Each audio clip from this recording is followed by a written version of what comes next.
மகாகவி சுப்பிரமணிய பாரதியாரின் காலத்திலேயே பல பத்திரிகைகளை நடத்தி பாரதியாருக்கு இணையாக விடுதலை உணர்வை ஊட்டிய ராஜரிஷி சேலத்து கவிச்சங்கம் அர்த்தநாரீஸ்வரவர்மா தனது வாழ்நாள் முழுவதும் கதராடை அணிந்து தேச விடுதலை, தமிழ்நாட்டின் எல்லை பாதுகாப்பு, மது ஒழிப்பு, கல்வி, சமூக முன்னேற்றம் உள்ளிட்டவற்றை வலியுறுத்தி ஏராளமான கவிதைகளை எழுதியவர். மகாத்மா காந்திக்கே பாராட்டு பத்திரம் வழங்கி பெருமை செய்த அர்த்தநாரீஸ்வரவர்மா சேலம் மாவட்டம் மேச்சேரியில் ஊரை திரட்டி மாபெரும் மது ஒழிப்பு மாநாட்டை நடத்தி காட்டிய மக்களின் நாயகர்.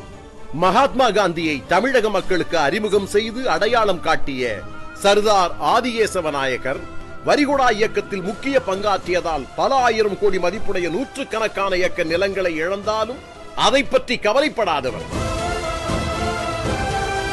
நாட்டு விடுதலைக்காக 11 ஆண்டுகள் சிறை தண்டனை அனுபவித்து வீர தீர செயலுக்காகவும் பேச்சுக்காகவும் மகாத்மா காந்தியிடம் சர்தார் பட்டம் பெற்ற தியாக வன்னியர்.